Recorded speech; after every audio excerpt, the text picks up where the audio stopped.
तो बहुत सारे टाउटों ने दावे भी किए थे, पाकिस्तान की मिलिट्री एस्टेब्लिशमेंट ने कोशिश भी की थी, लेकिन फिलहाल तो डोनाल्ड ट्रंप ने तारीफों पे ही रखा हुआ है। वो अपना काम निकाल रहा है फील्ड मार्शल से, शहबाज शरीफ से, और वो अपने जूते भी पॉलिश करवा रहा है, अपना काम भी निकलवा रहा है, और उसके बदले में पाकिस्तान को मिल भी कुछ नहीं रहा। ना हमें कोई अवामी सतह पर रिलीफ मिला, ना पाकिस्तानियों की इकॉनमी बेहतर हुई, ना इंटरनेशनली पाकिस्तान को कोई बड़ा फ़ायदा हुआ।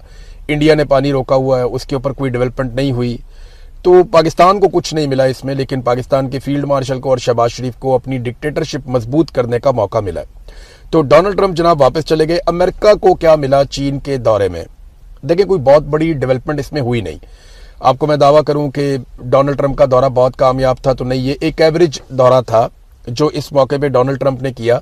और डोनाल्ड ट्रंप जिस तरह की फेस सेविंग चाहते थे, चीन के दौरे में भी उन्हें नहीं मिली। और चाइना इस बात को अच्छी तरह जानता था कि इस वक्त जो सदर चीन में आया ये बहुत कमज़ोर है।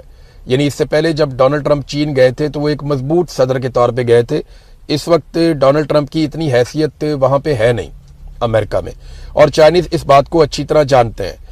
अब कुछ चीज़ें इंपॉर्टेंट वहाँ पे जो हुई, डोनाल्ड ट्रंप ने ख़ास तौर पे जो एक प्रेस टॉक की, उसमें जो सवालात के जवाब दिए, वहाँ से पता चलता है कि डोनाल्ड ट्रंप ने ये दौरा किया एक बहुत ताकतवर मुल्क का। डोनाल्ड ट्रंप का जो सुलझा हुआ एटीट्यूड है, ये ऐसा हमने पहले कभी नहीं देखा। बड़े अच्छे बच्चों की तरह हमने डोनाल्ड ट्रंप को देखा, तारीफ़ें करते हुए और ज़मीन आसमान के कलाबे मिलाते हुए। तो डोनाल्ड ट्रंप ने गेम उठा के रखी और वहाँ कोई ऐसी हरकत नहीं की जिन हरकतों के लिए डोनाल्ड ट्रंप और नरेंद्र मोदी जो हैं वो मशहूर हैं दुनिया में। वो ज़बरदस्ती जप्पियाँ भी डाल लेते हैं, हाथ भी दबा लेते हैं, खींचते भी हैं लोगों को, और अजीबोगरीब किस्म के जुमले भी बोलते हैं। लेकिन डोनाल्ड ट्रंप बड़े तहम्मुल वाले, बड़े सुलझे हुए आदमी के तौर पर दिखाई दिए चीन के दौरे के दौरान। यानी डोनाल्ड ट्रंप ने उस तरह की तमीज़ का मुजाहरा किया जैसी तमीज़ का मुजाहरा अमरीकी हुक्मरान जब चीन पहुंचे तो उन्होंने अच्छे बच्चों की तरह वहाँ मुजाहरा किया। जंगबंदी नागुज़ीर है, चाइना ने यह कहा, और ये डोनाल्ड ट्रंप ने अनाउंस किया। और साथ में ये भी ईरान के खिलाफ कोई स्टेटमेंट नहीं दिया चाइना ने। यानी जो एटमी सलाहियत ईरान का होना है, इसके ऊपर अमेरिका का बड़ा एक वाज़ेह मौक़िफ़ है कि वो ईरान को एटमी सलाहियत नहीं बनने देंगे। लेकिन चीन ने इस हवाले से कोई बयान जारी नहीं किया।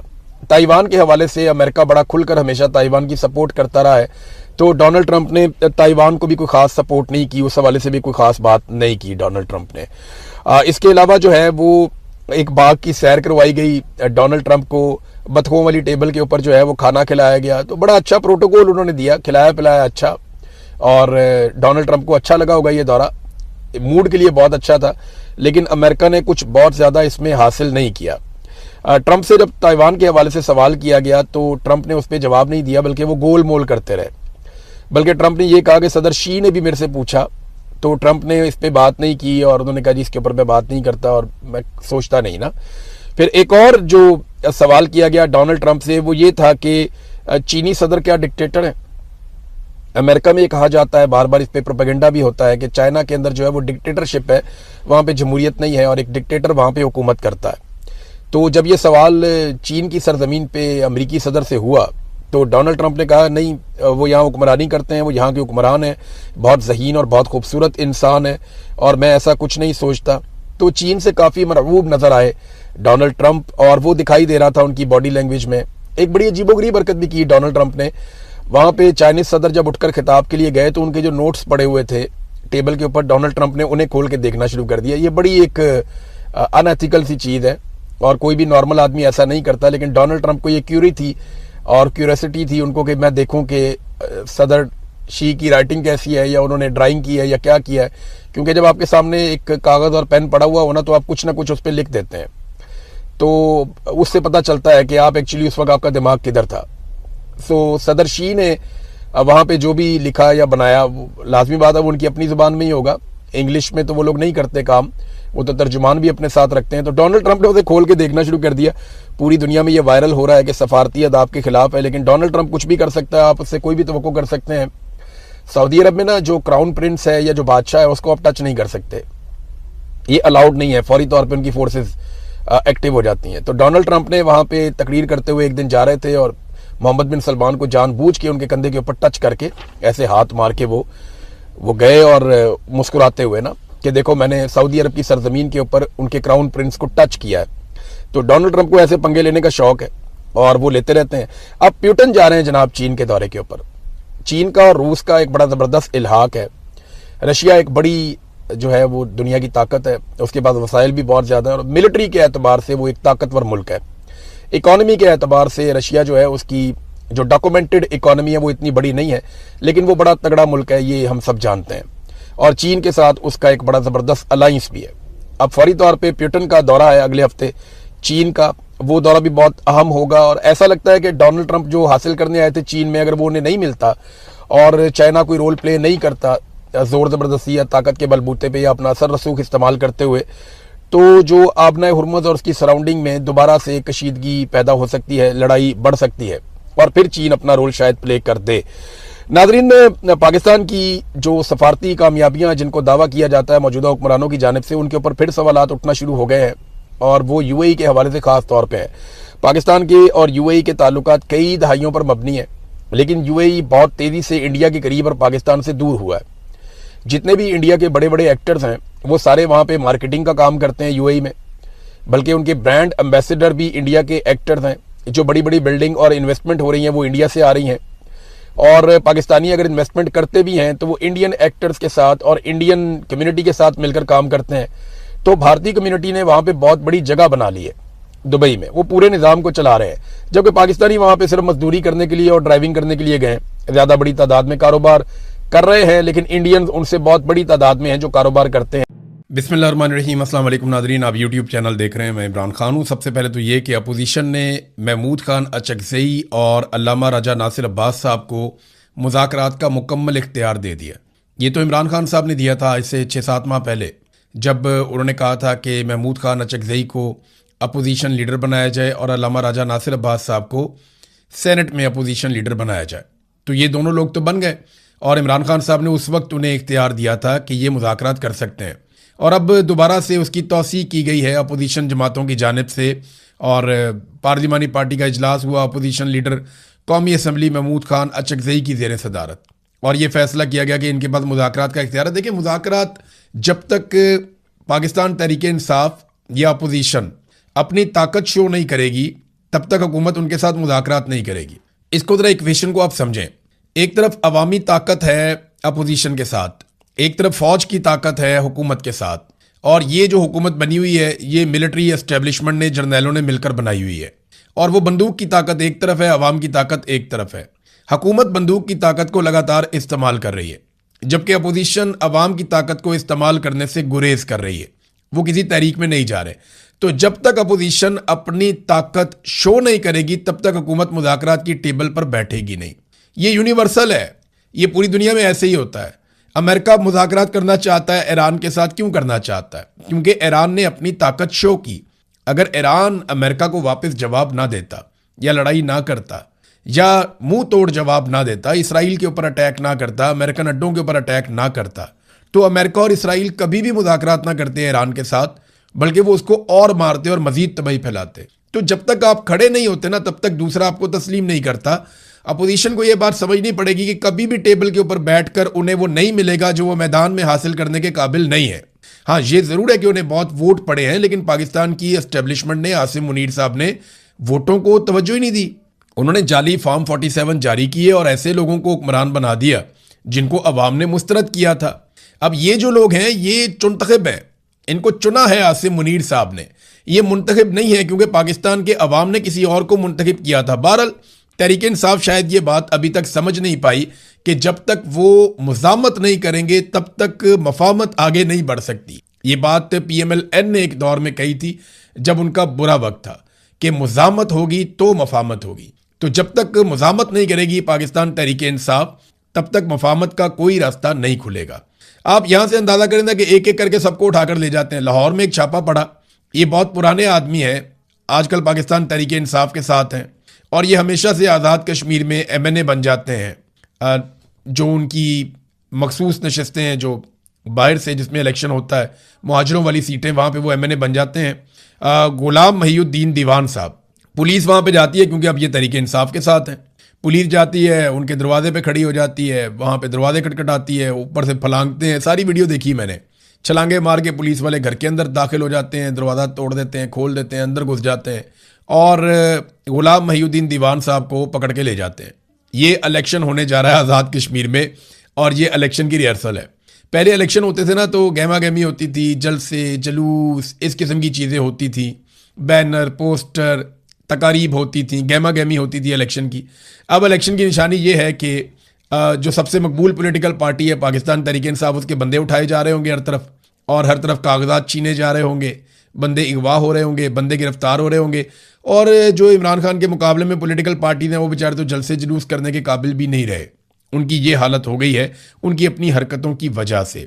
ज़रा गिलगित बल्तिस्तान वाले लोगों से गुजारिश है करीब करीब आ जाएं और ज़रा गौर से सुने, इसलिए कि अब मैं सारी पॉलिटिकल पार्टीज़ के इंतखाबी निशान आपको बताने वाला हूँ। मुस्लिम लीग नून का इंतखाबी निशान है शेर और पीपल्स पार्टी का इंतखाबी निशान है तीर। और पाकिस्तान तहरीक इंसाफ से एक मरतबा फिर इंतखाबी निशान छीन लिया गया। तो उनका इंतखाबी निशान क्या है ये ज़रा आप सुन लें कि कहाँ पे अगर कोई वोट डालना चाहता है पाकिस्तान की मिलिट्री एस्टेब्लिशमेंट के खिलाफ, और अगर कोई इस वक्त वोट डालना चाहता है फौजी जर्नैलों की मुदाखलत के खिलाफ, तो वो कहाँ वोट डाल सकता है।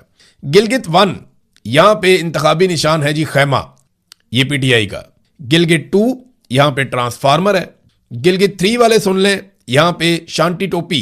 और नगर 1 वाले मीनार के निशान पे, नगर 2 वाले खैमा के निशान पे, और हुंजा की जो सीट है वहां पे निशान है क्रिकेट की विकेट, और स्कर्दू की जो सीट है वहां निशान है क्रिकेट की विकेट, और स्कर्दू 2 जो सीट है वहां पे निशान है खैमा। स्कर्दू 1 में क्रिकेट विकेट है, स्कर्दू 2 में खैमा है, स्कर्दू 3 में खैमा है, स्कर्दू 4 में क्रिकेट की विकेट है। और उसके बाद खरमंग, यहां पे इंतखाबी निशान जो पाकिस्तान तहरीक इंसाफ के हमायत याफ्ता उम्मीदवार का है वो नलका है। फिर शिगर की जो सीट है वहां पे इंतखाबी निशान है मेडल, ये जो गले में डालते हैं मेडल वो। फिर अस्तोर की जो सीट है उसका इंतखाबी निशान है शांति टोपी। फिर दियामिर 1 में इंतखाबी निशान है क्रिकेट की विकेट। दियामिर 2 में इंतखाबी निशान है क्रिकेट की विकेट।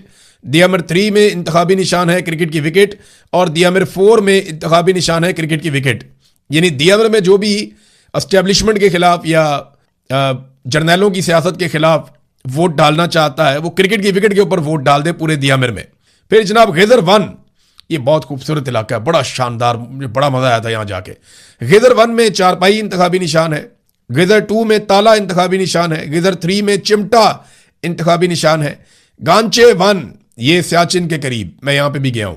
गांचे 1 में इंतखाबी निशान है नलका। गांचे 2 में इंतखाबी निशान है क्रिकेट की विकेट। और गांचे 3 में इंतखाबी निशान है क्रिकेट की विकेट। और ये सारी जो तफसीलात हैं ये बताई हैं गिलगित बल्तिस्तान के साबिक वज़ीर आला खालिद खुर्शीद साहब ने। तो ये जनाब MWM के साथ पाकिस्तान तहरीक इंसाफ का इत्तेहाद है और इन्हें ये इंतखाबी निशान मिले हैं और इन इंतखाबी निशानात के ऊपर ये इलेक्शन लड़ेंगे सारे मिलकर। तो गिलगित बल्तिस्तान वाले याद रखें कि अगर उन्होंने पाकिस्तान की मिलिट्री एस्टेब्लिशमेंट को एक मरतबा फिर शिकस्त देनी है जैसा कि पाकिस्तानियों ने दी थी 8 फरवरी 2024 को, अगर आप वैसे शिकस्त देना चाहते हैं, देखिए मैं ये जानता हूं कि गिलगित बल्तिस्तान में हर कोशिश की जाएगी, सारे हथकंडे अपनाए जाएंगे, पूरा जोर लगाया जाएगा और किया यह जाएगा कि किसी तरह भी एंटी एस्टेब्लिशमेंट या जर्नैलों की ख्वाहिशात के खिलाफ कोई हुकूमत ना बने। लेकिन अगर अवाम इकट्ठी हो जाए और वो इस बात पे मुत्तफिक हो जाए कि उन्होंने अपना मैंडेट नहीं जाने देना, तो बड़ी मुश्किलात पैदा हो सकती हैं उनके लिए। फजलुर रहमान साहब, नाजरीन बड़ी मजेदार खबर यह है कि फजलुर रहमान साहब एहतजाज कर रहे हैं महंगाई और लोड शेडिंग के खिलाफ। फजलुर रहमान साहब, आपको अपने खिलाफ एहतजाज करना चाहिए। आपकी पार्टी महंगाई और लोड शेडिंग के खिलाफ इसलिए एहतजाज नहीं कर सकती कि इन्हीं चीजों को बेहतर करने के लिए आपने इमरान खान की हुकूमत गिराई और आप साजिश का हिस्सा बने। और अब आप अपने मुंह से बता चुके हैं कि आपने पाकिस्तानी फौज के जर्नैलों के कहने के ऊपर उनके साथ बैठकर यह तय किया कि इमरान खान की हुकूमत को कैसे गिराया जाएगा। और जर्नैलों ने आपको जो हुक्म दिया ये आप खुद बता चुके हैं कि जनरल बाजुआ ने और उस वक्त के DG ISI ने, जनरल फैज ने, इन लोगों ने आपको हुक्म दिया था कि इमरान खान की हुकूमत गिरा दी जाए और आपने इमरान खान की हुकूमत गिराकर PDM की सरकार बनाई थी। तो फजलुर रहमान साहब, आप एहतजाज नहीं कर सकते बल्कि आपके खिलाफ एहतजाज होना चाहिए। आज पाकिस्तान जिस सूरत हाल का भी शिकार है, इसमें सबसे बड़ी रिस्पॉन्सिबिलिटी, जो सबसे बड़ा हाथ है किसी भी सियासतदान का, वो नवाज शरीफ का और आपका और आसिफ अली जरदारी का है। आप तीनों लोग बराबर के मुजरिम हैं और आप तीनों लोगों के ना सिर्फ केसेस खत्म हुए बल्कि आप बड़ी इंजॉय वाली जिंदगी पाकिस्तान में गुजार रहे हैं। आपकी तरफ तो कोई गर्म हवा भी नहीं आती। नाजरीन, सुहेल अफरीदी साहब के हलफ उठाने के बाद से लेकर अब तक मुसलसल खैबर पख्तूनख्वा में ड्रोन हमले हो रहे हैं और इसके ऊपर अभी तक कोई कार्रवाई नहीं हुई। मुख्तलिफ इतलात के मुताबिक अब तक 50 के करीब ड्रोन हमले हो चुके हैं। सुहेल अफरीदी साहब जब आए थे तो उन्होंने बड़े जबरदस्त दावे किए थे कि वो ये करेंगे वो करेंगे। ड्रोन्स के ऊपर इमरान खान साहब ने FIR दर्ज करने का भी कहा था और कहा था कि जीरो टॉलरेंस की पॉलिसी इस पर होनी चाहिए। लेकिन अब आप ये देखेंगे सुहेल अफरीदी साहब की तरफ से खामोशी है। ना कोई मुकदमा दर्ज हुआ, ना किसी को जिम्मेदार ठहराया गया। उन्हें इसके ऊपर जरूर कार्रवाई करनी चाहिए थी, क्योंकि अगर तो उनका यह दावा था और वो इस दावे के साथ आए थे कि इमरान खान का हुक्म है कि ड्रोन हमले नहीं होंगे और ड्रोन हमले होंगे तो हम कार्रवाई करेंगे। अब ड्रोन हमले हो रहे हैं, अली अमीन गंडापुर के दौर से ज्यादा हो रहे हैं और उसके ऊपर किसी किस्म की कार्रवाई सुहेल अफरीदी साहब की हुकूमत नहीं कर रही, जो उन्हें करनी चाहिए जैसे कि उन्होंने वादा किया था। नादरीन, कौमी असम्बली में एक शख्स ने वीडियो बना ली हनीफ अब्बासी की और उस वीडियो के ऊपर रोला पड़ गया। लड़ाई असल में दो हुकूमती लोगों की है, एक कोई नासिर भट्ट है और एक हनीफ अब्बासी है। इनका आपस में कोई झगड़ा चल रहा है। अब इसमें राणा सनाउल्लाह साहब का स्टेटमेंट बड़ा मजे का है। वो कमेटी बनी हुई है। राणा सनाउल्लाह साहब कहते हैं कि जनाब हम तो सजा देंगे, हम तो छोड़ेंगे नहीं उस बंदे को जिसने खिलाफ वर्जी की है कानून की और उसने यहाँ पे वीडियो बनाई है, उसके खिलाफ तो कानूनी कार्रवाई होगी। अब ये पार्लियामान का वो कह रहे हैं तकद्दुस पामाल हुआ है। मेरा एक सवाल है राणा साहब, इसी पार्लियामान से नकाब पोश लोग आए और उन्होंने आईनी तरमीम के लिए यहां से MNAs को जबरी तौर पे अगवा कर लिया और इसी पार्लियामेंट के अंदर वो घुसे, इसको ब्रीच किया, यहां से बंदे उठाकर ले गए। उस वक्त तो आपकी पार्लियामान की तौहीन नहीं हुई थी। एक आदमी ने आके यहां पे वीडियो बनाई एक मिनिस्टर की, तो उस पर तौहीन हो गई। असल बात तो यह है कि तौहीन वो है जहां पे अरकान असेंबली को यहां से अगवा करके ले गए उठा के मारते कुटते हुए और नकाब पोश दाखिल हुए कौमी असेंबली के अंदर। उस पर कभी भी गैरत नहीं जागी किसी की, पार्लियामान की तौहीन नहीं हुई। यहां पे पार्लियामान की तौहीन हो जाती है कि एक आदमी आगे वीडियो बनाता है, तो ये ना जिसकी लाठी उसकी भैंस। पाकिस्तान की एस्टेब्लिशमेंट को कोई सवाल भी नहीं पूछ सकता क्योंकि उनका कंट्रोल बहुत ज्यादा है और इनकी हरकतों की वजह से पाकिस्तान में सरमायाकारी अब एक ख्वाब बनता जा रहा है। यानी सरमायाकारी बिल्कुल पाकिस्तान में आप समझे जीरो होती जा रही है। पिछले 3 बरसों में, ये जो 3 साल गुजरे हैं, 2023, 24, 25 और ये 26 चल रहा है, इन सालों में जब PDM सरकार को मुसल्लत किया गया और आसिम मुनीर साहब इस मुल्क के स्याह और सफेद के मालिक बने, तो इन्वेस्टमेंट टू GDP रेशो जो है ये 13 से 14% के दरमियान रहा। ये इंतहाई कम है। इन्वेस्टमेंट टू GDP का रेशो ज्यादा होना चाहिए। यहां पे वो 13 से 14% के बीच में रहा और 1970 के बाद ये कम तरीन सतह है। 70 के हालात आपको पता है, पाकिस्तान बहुत बुरे हालात में था, पाकिस्तान 2 टुकड़े हो गया उसके बाद। तो वो जो इतना बड़ा बहरान था उसका मुकाबला ये अब कर रहा है पाकिस्तान। जो याह्या खान ने पाकिस्तान के साथ किया उससे मिलती जुलती इकोनॉमी के साथ इस वक्त हालात आसिम मुनीर साहब के दौर में हो गए हैं। तो आसिम मुनीर साहब जब से आर्मी चीफ बने इन 4 सालों में बेड़े ही गर्क हो गए और GDP, इन्वेस्टमेंट टू GDP की जो रेशियो है 13 से 14% के दरमियान रही, जो 1970 के बाद से कम तरीन सतह है। साथ ही फॉरेन डायरेक्ट इन्वेस्टमेंट भी GDP का सिर्फ 0.5 से 0.6% तक रहा। यह इस बात का वाज़ेह इशारा है कि सरमायाकार अब पाकिस्तान की मईशत पर बिल्कुल एतमाद नहीं कर रहे। यह बात कामरान खान ने कही है। कामरान खान आप जानते हैं कौन? पाकिस्तान की मिलिट्री एस्टेब्लिशमेंट के साथ बेहतरीन ताल्लुकात रखने वाले जर्नलिस्ट, जो हमेशा आर्मी चीफ ताजरों से मिले तो बहुत खुश होते हैं, बड़े जमीन आसमान के कलाबे मिला देते हैं। वही कामरान खान भी अब ये कहने पर मजबूर है कि मईशत का भट्ठा बिठा दिया और इन्वेस्टमेंट बिल्कुल फारिग कर दी जब से आसिम मुनीर साहब ने सारे सिस्टम को संभाला है।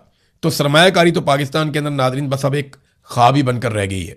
सिर्फ एक प्रोजेक्ट किया पंजाब हुकूमत ने अपना अलग से, बाकी सारे तो पुराने प्रोजेक्ट हैं। एक प्रोजेक्ट किया सुथरा पंजाब। कभी सुथरा पंजाब वाले तनख्वाहों के लिए रोते हैं, कभी वो एहतजाज करते हैं, कभी वो कूड़ा फेंक देते हैं, कभी उसके अंदर करप्शन निकल आती है, कभी उसके फंड्स खुर्द बुर्द हो जाते हैं। तो एक प्रोजेक्ट इन्होंने किया और इतने नालायक हैं कि ये एक प्रोजेक्ट भी ठीक तरीके से नहीं कर पाए। इन्होंने रोटी का रोला डाला था, कहाँ है, कितने की है? आज कोई जवाब देगा?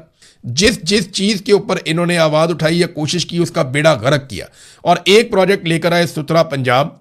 पुराना निजाम इन्होंने तबाह कर दिया और वहां पर भी रोजाना करप्शन, रोजाना तनख्वाहें ना मिलने का रोला और फंड्स खा जाने की शिकायत ये रोज मौसूल होती हैं। एक प्रोजेक्ट भी ये लोग ठीक तरीके से नहीं कर सके और इन्हें मुल्क थमा दिया। नौजवानों को खड़ा होना पड़ेगा जैसे इंडिया में नौजवान खड़े हुए। अभी इंडिया इतना परेशान हो गया काकरोच जनता पार्टी से कि उनका जो एक्स अकाउंट है उसको भारत में मुअत्तल कर दिया गया है। ये बड़े मजे की खबर है। और उसके ऊपर जो इंडिया में कहा जा रहा है वो ये कहा जा रहा है जनाब कि ये तो इंडिया की खुद मुख्तारी के लिए खतरा है, लिहाजा हुकूमत ने बाकायदा कहकर काकरोच जनता पार्टी के एक्स अकाउंट को इंडिया के अंदर मुअत्तल करवा दिया। बाकायदा हुकूमत ने दरखास्त देकर करवाया। आप अंदाजा करें कि ये नौजवानों से कितना डरते हैं। जहां जहां पे भी फाशिस्ट हुकूमतें होंगी, अब इंडिया में ये जो फाशिज्म है ये फौज के बगैर है, वहां पे एक सियासी और एक बहुत बड़े सरमायाकारों का माफिया है, वो पूरे इंडिया को उन्होंने कंट्रोल किया हुआ है। उसमें बड़े बड़े सरमायाकार हैं, इंडिया की हुकूमत है, उनका गठजोड़ है आपस में, वो इदारों को कंट्रोल करते हैं और उन्होंने मिलकर पूरे निज़ाम को यरगमाल बनाया हुआ है। वो भी नौजवानों से बहुत डरते हैं। इसी तरह पाकिस्तान में ये जो गठजोड़ है, इसमें पाकिस्तान की मिलिट्री एस्टेब्लिशमेंट यानी फौज के चंद जर्नैल और कुछ पॉलिटिकल माफिया और उनके साथ जो है बहुत बड़े बड़े सरमायादार, इन्होंने मिलकर पाकिस्तान में यही वाला गठजोड़ बनाया हुआ है। ये भी नौजवानों से बहुत डरते हैं। इन्होंने तो नौजवानों से डर के पूरा का पूरा एक्स ही बैन कर दिया था पाकिस्तान के अंदर, और रोजाना किसी ना किसी चीज को बैन करते रहते हैं, बंद करते रहते हैं। नाज़रीन, जो मामला इस वक्त ईरान और अमेरिका के बीच में चल रहा है उसमें सालसी के लिए आसिम मुनीर साहब रिपोर्ट हुए हैं कि वो तेहरान जा चुके हैं। अब वो वहां से क्या हासिल करते हैं, दो चीजों पे मामला फंस गया है। ईरानी मीडिया ये दावा कर रहा है कि उन्होंने अमरीकी तजावीज के जवाब में अपनी तजावीज दे दी है। सिर्फ दो चीजें ऐसी हैं जहां पे आके सींग फंस गए हैं अमेरिका के और ईरान के। नंबर एक, आबना हुर्मुज। ईरान चाहता है कि वो उसके जेरे निगरानी चले और वो इस पूरे एरिया को कंट्रोल करे। अमेरिका चाहता है पहले जैसा हो जाए। नंबर दो, यूरेनियम। अमेरिका कहता है यूरेनियम अमेरिका की निगरानी में दी जाए, वॉर ट्रॉफी के तौर पर अमेरिका इसको लेकर जाए, जबकि ईरान कहता है कि ये हमारी सरजमीन से बाहर नहीं जाएगी। ये दो जगहों पे आकर ये फंस गए। बाकी जितने भी अमेरिका के दावे थे रजीम तब्दीली करने के, जो जंग शुरू करने से पहले थे, और अपनी हुकूमत वहां पे बनाएंगे, अपने लोगों को लेकर जाएंगे, अपना कब्जा करेंगे, ईरान के टुकड़े कर दिए जाएंगे, बेशुमार चीजें, बेशुमार इनके दावे थे, बहुत सारे इनके टारगेट्स थे जो अचीव करने थे, उनमें कोई भी टारगेट अचीव नहीं हुआ। तो अमेरिका मुकम्मल तौर पर अपने टारगेट तब्दील कर चुका है। अब वो उस आबना हुर्मुज को खुलवाना चाहता है जो पहले तो खुली हुई थी, और अब वो यूरेनियम के ऊपर मुज़ाकरात करना चाहता है जो मुज़ाकरात पहले से चल रहे थे। ये मुज़ाकरात छोड़ के ये लड़ाई करने के लिए मैदान में चले गए। तो ये अमेरिका ने किया ये कि आ बैल मुझे मार, यानी जानबूझ के वो पंगा लिया नेतन्याहू के कहने पे। अमेरिकन में बहुत सारे लोग ये समझते हैं कि ये अमेरिका की लड़ाई नहीं थी, ये नेतन्याहू ने अमेरिका के गले में डाल दी है। तो अब अमेरिका ने जानबूझ के अपने आप को फंसा लिया और जहां पे फंस गया वहां से वो निकल नहीं पा रहा। मैंने आपको पिछले वीलॉग में कहा था कि चीनी जहाज़ों ने यूरोपीय जहाज़ों को शिकस्त दी है।